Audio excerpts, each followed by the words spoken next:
1세대 비트코인 그리고 이제 2세대 이더리움. 근데 이제 비트코인 자체가 그 기능을 지원하지 않기 때문에 다른 뭐 차세대 블록체인이다. 이더리움은 어쨌든 핵심적인 것은 스마트 컨트랙트와 DApp이라고 하는 사실 플랫폼이잖아요. 우리 오늘 본론 주제가 이제 비트코인, 이더리움이에요. 사실은 우리가 비트코인도 상반기 꽤 다뤘었고, 네. 이더리움도 이제 별도로 다뤘긴 했는데 두 메이저 코인에 대한 부분을 한번 백서를 기반으로 한번 서로 비교해보는 게 좋을 것 같거든요. 네, 한번 네. 설명을 좀 해주시죠. 네, 뭐 이렇게 좀 자세하게 뭐 공통점과 차이점들에 대해서 말씀드리기에 앞서서 저희가 좀 강조하고 싶은 거는 저희가 뭐 특정한 코인을 지금 뭐 투자 권유를 하는 건 아니고요. 다만 이제 굉장히 이제 주목받고 있는 신규 어떤 대체 자산의 일종인 가상자산, 그 중에서도 1등 시가총액 기준 1등인 비트코인과 2등인 이더리움에 대한 투자자들의 관심이 되게 높기 때문에 대체 이게 좀 뭔지, 그리고 이게 어떠한 잠재력이 있고 또 어떠한 위험이 있는지 좀 알아보자, 이제 이러한 차원에서 좀 받아들여 주시면 좋을 것 같고요. 일단 백서를 기본적으로 먼저 살펴볼 필요가 있을 것 같아요. 근데 이제 비트코인이나 이더리움 이런 걸 사람들이 잘 모르시는 분들은 야, 코인 그게 그거 아니냐, 비슷한 거 아니냐라고 생각을 하시는데, 사실은 탄생할 때부터 굉장히 다른 목적을 가지고 탄생을 했고요. 그 이후에 이제 발전 단계를 보면은 뭐 조금은 굉장히 좀 다른 그런 양상들을 보였는데, 일단 비트코인부터 살펴보면 백서 제목이 피어투피어 전자 현금 시스템입니다. 사실 그 코인의 백서 제목에서 이미 핵심적인 내용이 설명이 다 돼 있어요. 그렇죠. 예, 그래서 비트코인이 지향했던 거는 일종의 우리가 화폐가 되고 싶다, 전자화폐가 되고 싶다라는 것을 이제 지향을 했었고, 저자도 사토시 나카모토라는 어떤 익명의 그런 인물이었습니다. 익명의 인물이었고, 백서를 제안했던 시기도 2008년, 네트워크가 출범한 시기는 이제 2009년이고요. 이더리움 같은 경우는 이더리움을 만들었던 비탈릭 부테린 같은 경우 원래 이제 비트코이너로 출발을 했어요. 비트코인에 이제 매료가 돼서 이제 관련된 활동을 하다가 이분께서 생각을 하신 거는 이게 단순히 이제 화폐 기능뿐만 아니라 다양한 이제 그 어플리케이션들을 만들 수 있는 이 플랫폼을 본인은 이제 만들고 싶어 했는데, 그게 이제 비트코인 커뮤니티 개발자들 사이에서 받아들여지지 않았습니다. 따라서 이제 이분은 나와서 이제 독립적인 어떤 블록체인을 설계를 하기 시작하는데, 이 백서 제목부터가 차세대 스마트 컨트랙트 탈중앙화 어플리케이션 플랫폼이에요. 그러니까 애초에 이더리움이 지향했던 거는 화폐라기보다는 어떤 그 컴퓨팅 플랫폼, 그러니까 어플리케이션이 돌아가는, 예컨대 뭐 애플의 iOS라든지 구글의 안드로이드와 같이 다양한 개발자들이 참여를 해서 거기에다가 프로그램을 만들 수 있는 그런 일종의 월드 컴퓨터를 이제 꿈꿨다라고 이해를 해주시면 좋을 것 같고, 비트코인보다는 시기는 약 한 5년 정도, 5, 6년 정도 좀 뒤쳐져 있고, 그리고 이제 주요한 차이점 중에 하나가 이제 저자의 익명성과 그 백서를 통한 자금 조달 유무입니다. 이게 무슨 말이냐면, 사토시 나카모토는 이제 백서를 발간을 하고 철저히 이제 익명의 그늘 안에서 이제 소수의 개발자들과 커뮤니케이션을 하다가 이게 좀 주목을 받을 것 같으니까 자취를 감췄습니다. 그리고 자금 조달도 하지 않았고요. 이거를 통해서. 그러니까 자발적으로 이 네트워크에 참여한 채굴자들에게 이제 신규 블록과 그 수수료에 따른 이제 비트코인을 보상으로 주는 이 시스템으로 이제 만들어진 블록체인이 반면, 이더리움 같은 경우는 조금 결이 다른 게, 이제 지금 비탈릭 부테린이 여전히 되게 이제 마치 CEO처럼 열심히 활동을 하고 있습니다. 이더리움의 CEO처럼 다양하게 활동을 하고 있고, 이제 직간접적인 영향력을 이제 미치고 있고요. 그리고 이제 이게 되게 논란이 되는 부분 중에 하나인데, 이더리움을 이 네트워크를 키우고자 자금 조달을 했습니다. ICO를 사실 했고요. 2014년에 ICO를 해서 31,000 BTC 이상을 조달을 했습니다. 당시 기준 한 200억 정도, 이 정도 조달을 했기 때문에 사실은 이더리움을 공격하시는 분들이거나 이더리움에 대해서 좀 우려하시는 분들은 이거 증권 아니냐, 자금 조달하지 않았냐, CEO 있지 않냐, 이제 이런 식으로 이제 주장을 하시는 분들도 있는 것 같아요. 근데 이제 그 면면에 대해서는 차차 살펴보면 좋을 것 같고요. 사실은 가상자산 생태계에 많은 사업자들이 있긴 있는데, 네네네. 또 비트코인과 이더리움의 성격이 앞서 설명하신 것처럼 좀 차이가 있고, 네네네. 또 그렇기 때문에 구성하고 있는 참여자들도 좀 차이가 있잖아요. 맞습니다. 생태계의 참여자들에 대해서도 좀 설명을 해주시면 좋을 것 같은데요. 예, 일단은 비트코인이나 이더리움 같은 경우는 이제 대표적인 가상자산, 디지털 자산이기 때문에 이 두 개를 모두 취급하는 기업들이 대부분인 경우가 많아요. 특히나 이제 뭐 거래소라든지 채굴업자라든지 또 이제 디지털 월렛, 지갑 업체들 같은 경우는 두 블록체인을 모두 다 지원하는데 일부 기업들의 경우에는 어떤 특정한 블록체인만 이제 베타적으로 이제 지원을 하는 경우들이 있습니다. 뭐 예컨대 특히 이제 그 금융기관들 같은 경우는 이제 이러한 가상자산이라든지 이런 거에 대해서 스터디를 하게 된 게 이제 오래되진 않았잖아요. 그렇죠. 예, 그러니까 리서치를 기반으로 어떠한 뭐 트레이딩 서비스를 제공을 한다든지 뭐 펀드 투자 상품을 만든다든지 이제 이런 트렌드가 글로벌리 몇 년 되지가 않았기 때문에 일단은 비트코인으로 먼저 시작을 하고 그 다음에 이제 이더리움으로 이렇게 확장하는 이런 단계로 나아가고 있고요. 금융기관들 같은 경우는. 근데 이제 블록체인 또 기술 개발 업체들 같은 경우는 좀 다른 양상을 보이고 있습니다.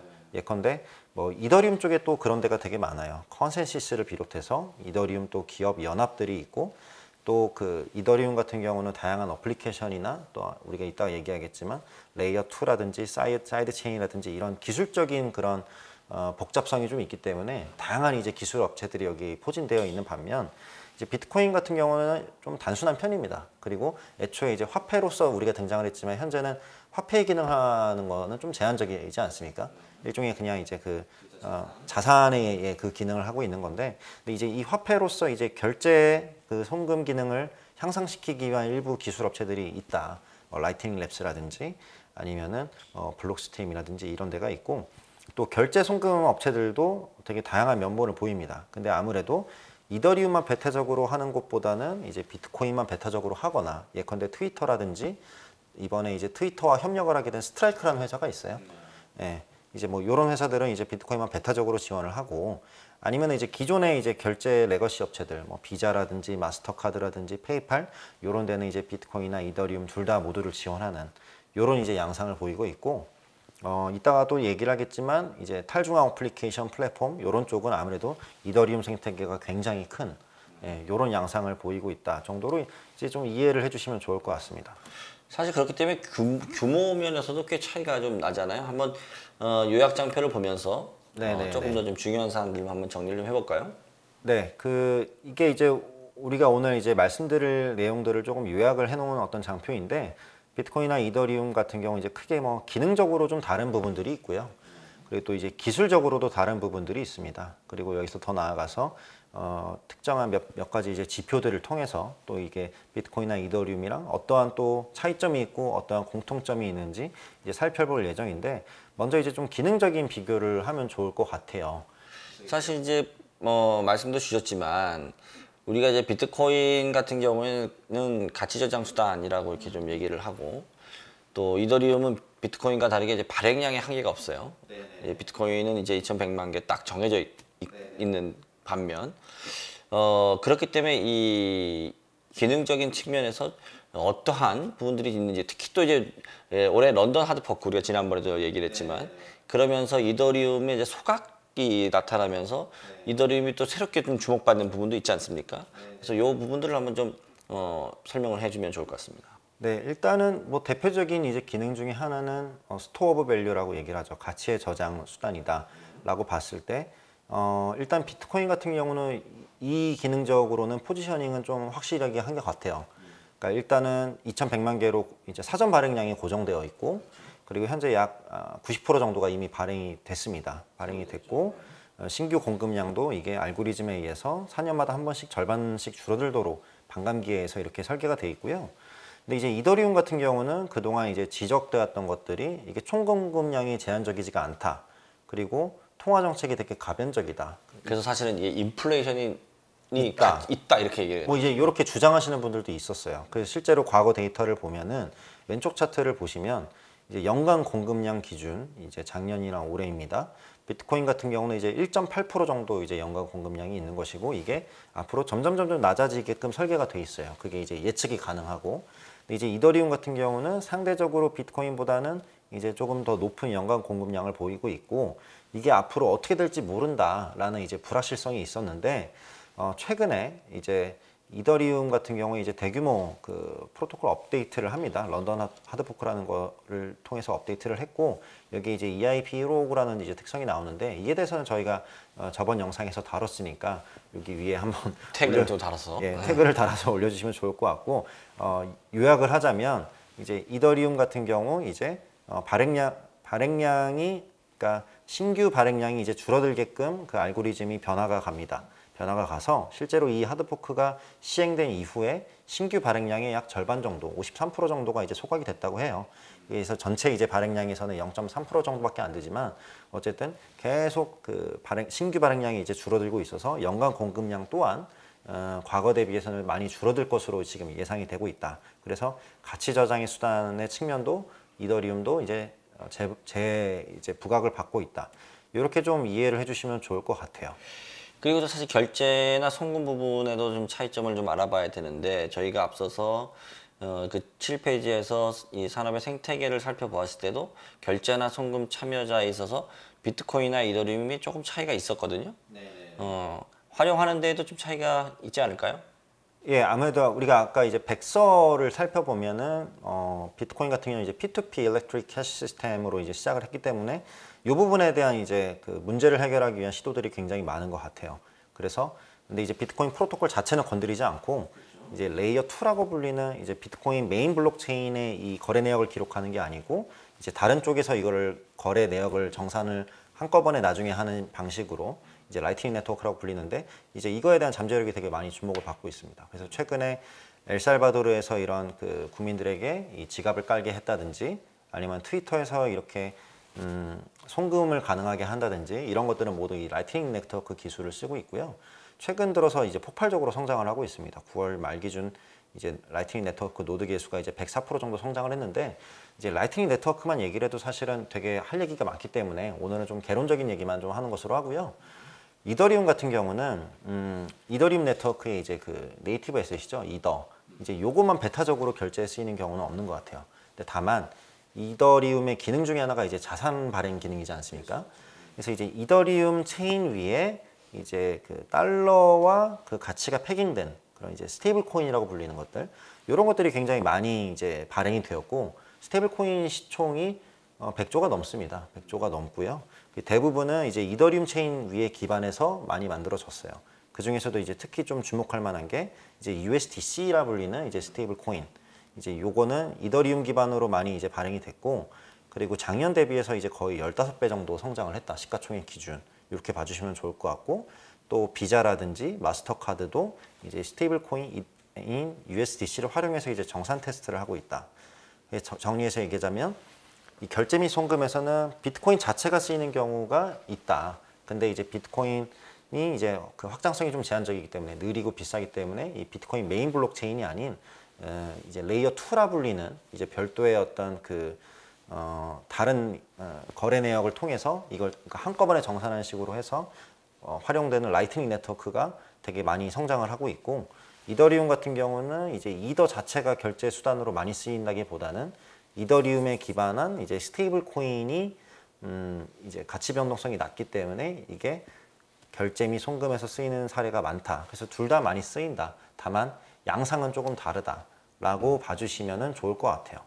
사실 앞에서 얘기했었던 그 USDT 관련해서 뭐 솔라나나 뭐 알고랜드나 이런 데서 사실은 제공을 하지만 이더리움 비중이 사실은 93%로 사실 지배적이기 때문에 맞습니다. 그 부분이 좀 중요한 것 같고 네네네. 우리가 또 지난번에 이더리움 웨비나에서도 얘기를 했던 것들 그리고 앞에서 우리가 백서에서 첫 페이지에서 얘기했던 것처럼 이더리움은 어쨌든 핵심적인 것은 스마트 컨트랙과 디앱이라고 하는 사실 플랫폼이잖아요. 맞습니다. 좀 여기에 대해서 이것이 어떻게 보면 비트코인과 가장 큰 차이점일 수도 있고 핵심 기능이라고 할 수 있죠.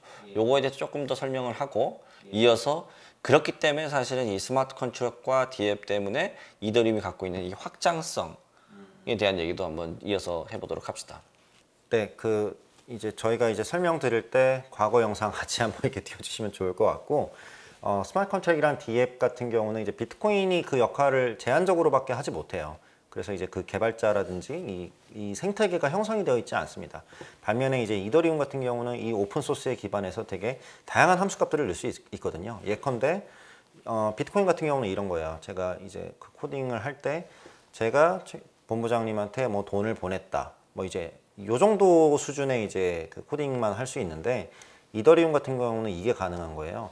오늘 가을이니까 예를 들어 날씨가 뭐 20도 밑이 되면 제가 돈을 보낸다. 뭐 혹은 본부장님이 노란색 옷을 입고 오면 제가 돈을 보낸다. 오늘 가을색을 좀 이렇게 추수의 색깔을 입었잖아요. 그렇죠. 네. 뭐 저희 예시로 들은 거니까 나중에 이제 청구하지 마시고요.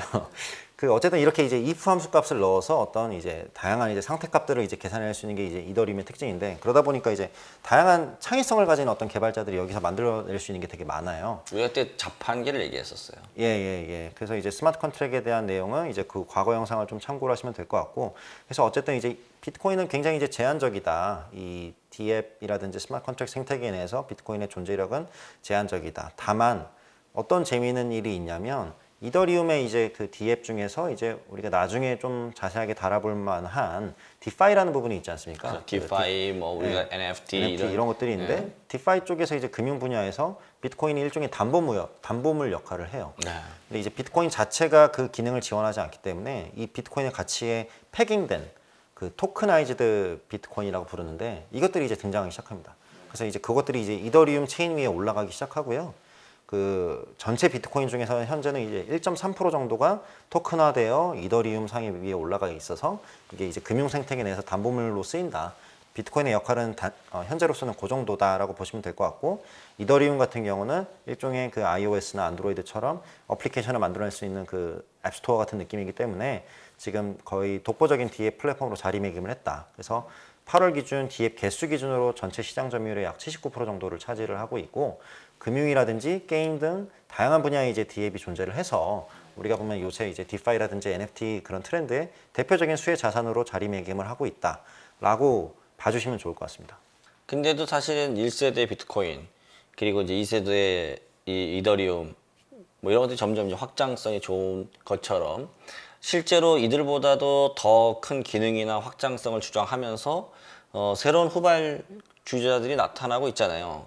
뭐 현재 가상자산 시장에서 어떻게 보면 뭐 이 기둥 같은 이 둘의 지위를 잃지 않기 위해서 보완하는 뭐 솔루션들도 계속 개발되고 있는 것 같고, 이런 확장성 측면에서 또 차이점이 있을 것 같은데, 그 부분 우리가 한번 좀 다뤄보도록 합시다. 이제 현재 그 기준으로 보자면, 과거에는 예컨대 이제 수년 전에는 그런 이제 문제의식을 가지고 그런 솔루션들을 주장하는 분들이 많았어요. 예컨대 비트코인과 이더리움은 낡다. 이것은 1세대 블록체인이고 2세대 블록체인이고 하기 때문에 다른 뭐 차세대 블록체인이다. 3세대 블록체인이다. 4세대 블록체인이다. 우리의 기술은 더 우수하기 때문에 더 빠르고 싸다. 이제 뭐 이런 그 주장을 하는 프로젝트들이 되게 많이 등장을 했어요. 근데 아직까지는 비트코인이나 이더리움 정도의 유의미한 그 생태계와 네트워크 효과를 구축한 곳은 없다. 지금 그러면 이제 업계는 어떤 식으로 접근을 하고 있냐? 이 기존 이 프로토콜들은 냅두고 이거에 큰 변화를 가하지 말자. 혹은 제한적인 변화를 가하자. 이걸 그대로 쓰자. 대신에 이거에 기반해서 새로운 그런 솔루션들을 얹자. 아예 새로운 걸 만들지 말고 그냥 있는 거 쓰자라는 방식으로 가고 있어요. 쉽게 얘기하면. 근데 이제 그 어프로치가 조금 많이 다른데, 예컨대 비트코인 커뮤니티 같은 경우는 어떤 자체 프로토콜을 건드리는 걸 되게 극단적으로 싫어합니다. 그리고 원래가 사실은 이제 높은 수준의 탈중앙화 자체가 이 출현의 어떤 철학 혹은 뭐 관점이었으니까. 그러니까 이분들은 이제 이것은 완제품이다.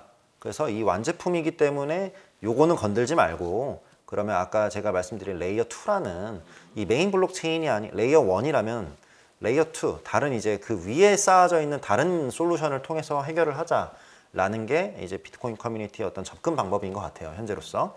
그리고 그 문제 해결도 대체로 이제 결제 및 송금 기능 개선에 초점이 맞춰져 있습니다, 현재로선. 근데 이제 이더리움 커뮤니티 같은 경우는 조금 접근법이 다른 게, 레이어 2를 활용하는 것뿐만 아니라 우리가 이제 기본이 되는 메인 블록체인도 우리가 바꾸자. 그래서 이제 이더리움 2.0이라고 불리는 어떤 자체적인 프로토콜 업그레이드를 통해서 확장성 개선을 시도를 하고 있는 상황입니다. 그래서 이제 이더리움 2.0에 대해서는 우리가 저번 영상에서 많이 다뤘기 때문에 그것도 조금 띄워주시면 좋을 것 같고, 이런 부분이 이제 좀 기능적인 비교이자면 또 기술적으로도 좀 다른 부분들이 있습니다. 그래서 이제 오늘은 이제 여기까지 좀 하는 걸로 해요. 왜냐면 너무 공부를 많이 하면 또 지칠 수가 있으니까.